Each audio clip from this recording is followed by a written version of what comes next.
नमस्कार किसान भाइयों, बहुत बहुत स्वागत है आप सभी का नीमच मंडी भाव यूट्यूब चैनल पर। मैं हूं मनीष धाकर। दर्शकों, आज हम बात करने वाले हैं चना की तेजी मंदी के बारे में। जी हां दर्शकों, काटा चना या विशाल चना दोनों में क्या स्थिति रह सकती है, क्या तेजी आएगी या नहीं आएगी, इसके बारे में हम चर्चा करने वाले हैं। दर्शकों, उससे पहले मैं आपसे अभी से कहना चाहूँगा कि ये मेरे निजी तौर पर जुटाई हुई जानकारियां हैं, निजी तौर पर मेरी ये जानकारी है। आप सभी अपना कोई भी व्यापार खरीदना या बेचना अपने विवेक के आधार पर कर सकते हैं। दर्शकों, तो बात करते हैं कुछ कारणों के आधार पर जो कि परफेक्ट आधार हैं, बेस हैं, उसके आधार पर कि चना में क्या स्थिति आगे चल करके बन सकती है। तो दर्शकों, सबसे पहले बात करते हैं चना के उत्पादन पर। तो दर्शकों, इस साल चना का जो उत्पादन है उसकी बात करें तो उसमें कुछ गिरावट है, क्योंकि दर्शकों इस बार सरकारी जो आंकड़ा था वो तो काफ़ी ज़्यादा उत्पादन का जो है जताया गया था, लेकिन उसके बाद में जो है चना में मौसम अनुकूल नहीं होने से जो है चना में हमने कहीं कहीं पर चना जलने की, चना खराब होने की सूचनाएं मिली थी। उसके बाद में जो व्यापारिक आंकड़े हैं, व्यापारिक आंकड़ों के आधार पर अगर बात करें तो सरकारी अनुमान से काफ़ी कम चना का उत्पादन होने की संभावनाएं व्यापारिक सूत्रों द्वारा बताई गई है। दूसरे कारण की यदि हम बात करें दर्शकों, तो जैसा कि आपको पता है अभी हाल फिलहाल में जो है लॉकडाउन की स्थिति बनी हुई है, और इस लॉकडाउन की स्थिति में किसान भाइयों को काफ़ी ज़्यादा समस्या जो है अपना माल बेचने के लिए आ रही है, क्योंकि दर्शकों मंडियां अभी बंद चल रही है, जिसकी वजह से किसान भाई अपना माल विक्रय नहीं कर पा रहे हैं। लेकिन दर्शकों, सरकार ने किसानों की समस्या को ध्यान में रखते हुए, जैसे कि मध्य प्रदेश की अगर हम बात करें तो मध्य प्रदेश में माननीय मुख्यमंत्री शिवराज सिंह जी चौहान ने जो है किसानों को अपना माल समर्थन मूल्य पर बेचने के लिए बहुत जल्दी समर्थन खरीदी जो है चना की और मसूर की शुरू कर दी है, और उसमें ज़्यादा से ज़्यादा जो है चना किसान भाइयों का खरीदा जाएगा। तो ये एक आधार बनेगा किसान भाइयों को माल बेचने के लिए, और समय पर इस विकट परिस्थिति में माल बेचने का एक आधार जो है ये मजबूत है, और किसान भाई काफ़ी ज़्यादा माल सरकार को अपना बेचेंगे। तो एक तो उत्पादन कम है, दूसरा सरकार को काफ़ी ज़्यादा माल विक्रय होगा। दर्शकों, अब बढ़ते हैं तीसरे कारण की ओर। तीसरा कारण जो है वो है समर्थन मूल्य। समर्थन मूल्य इस बार 4,875 रुपये का सरकार ने निर्धारित किया है, जो कि किसान भाइयों को मंडी में मिल रहे चने के दाम से काफ़ी ज़्यादा और आकर्षक है। तो दर्शकों, किसान भाई अधिक से अधिक माल जो है सरकार को बेचना सुनिश्चित करेंगे, और ज़्यादा से ज़्यादा माल सरकार को बेचेंगे, जो कि नेफेड द्वारा खरीदारी हो रही है। तो अधिक से अधिक माल जो है सरकार के हाथ में होगा, और वही माल जो है जब सरकार खरीदेगी, अधिक से अधिक माल अपने हाथ में रखेगी, तो जाहिर है मंडियों में और मिलर्स को जो है माल कम हाथ में मिलेगा, जिसकी वजह से दाम में बढ़ोतरी होगी, और मिलर अपना माल जो है अपना व्यापार चलाने के लिए, मिल चलाने के लिए ज़्यादा से ज़्यादा किसान भाइयों से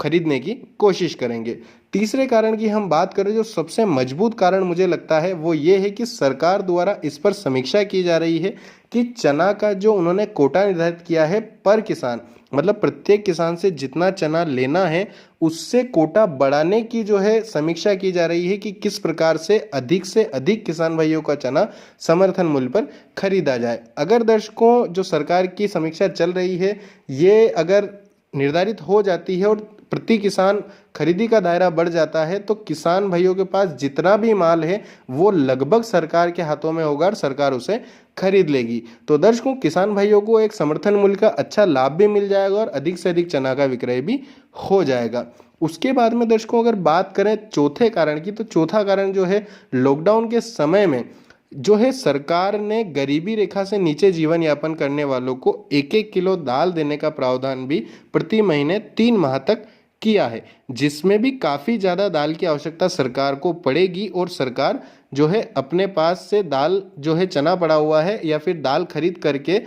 जो है गरीब लोगों को मुहैया कराएगी, तो उसमें भी काफ़ी ज़्यादा खपत हमें दाल की देखने को मिलेगी। तो दर्शकों, जितनी ज़्यादा दाल की खपत होगी उतनी ही आगे चल करके मांग बढ़ेगी, क्योंकि जो है पाइपलाइन, मतलब कि यूँ मानकर चले बाजार में, पाइपलाइन व्यापारिक भाषा में कहा जाता है, बाजार के अंदर जो है माल की जो है आपूर्ति कम होगी। तो कहीं ना कहीं चल करके जो इशारे हो रहे हैं, जो संभावना व्यक्त की जा रही है, वो भी कहीं ना कहीं चना में तेजी की व्यक्त की जा रही है। आने वाले समय में जब भी लॉकडाउन खुलता है, जब स्थिति सामान्य होती है, तो कहीं ना कहीं दालों का जो है बिक्री बढ़ जाएगी, और बिक्री बढ़ने पर, आपूर्ति कम होने पर बाजार में तेजी देखने को मिल सकती है। दर्शकों, एक और कारण जो मेरी नज़र में आता है, जो मुझे समझ आता है, अगर उसकी बात करें तो कहीं ना कहीं जो पूरे विश्व में है, कोरोना वायरस के चलते एक नॉन वेजिटेरियन जो एक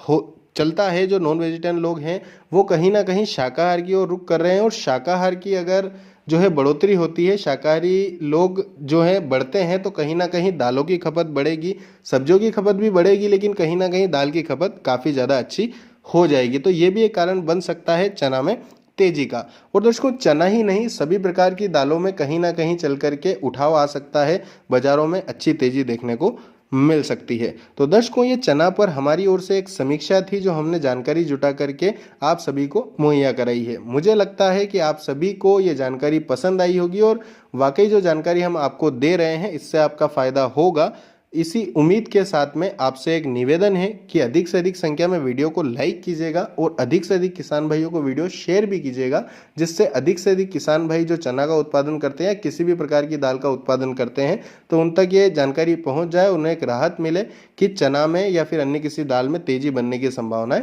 लग रही है। चाहे वो धीरे बने, लेकिन कहीं ना कहीं चल करके आगे बाजार में उठाव जरूर आएगा। और चना के इस स्तर से जो भी वर्तमान में चना बिक रहा है, लगभग 35 रुपये से लगा करके 37, 37.5, 38 रुपये तक, और कहीं कहीं पर जो है बढ़िया माल का व्यापार 3800 से ऊपर भी हो रहा है। लेकिन अभी वर्तमान की स्थिति की बात करें तो 3500 से 3800 के बीच में बाजार है। ये कहीं ना कहीं आगे चल करके 4200 रुपये का स्तर क्रॉस कर सकते हैं, और मुझे लगता है कि 42 से 45 का स्तर एक बार चना में देखने को मिल सकता है। तो दर्शकों, वीडियो को लाइक करना बिल्कुल ना भूलें, अधिक से अधिक किसान भाइयों को शेयर करें। और दर्शकों, अगर आप चैनल पर पहली बार आए हैं, इसी प्रकार की जानकारी अगर आप आगे भी पाना चाहते हैं तो जरूर चैनल को सब्सक्राइब कर लीजिएगा। और जैसे ही आप चैनल को सब्सक्राइब करते हैं तो कुछ ही सेकंड के बाद में आगे एक घंटी नुमा बटन आ जाता है, उसे भी आप दबा दीजिएगा, जिससे कि हम जैसे ही नोटिफिकेशन आपको देते हैं तो तुरंत आपको वीडियो का नोटिफिकेशन मिल जाए, और हम जैसे ही आपको कोई भी वीडियो उपलब्ध करवाएं तो आप जल्दी से जल्दी देख पाए, आप पहले हमारे व्यूअर बन सकते हैं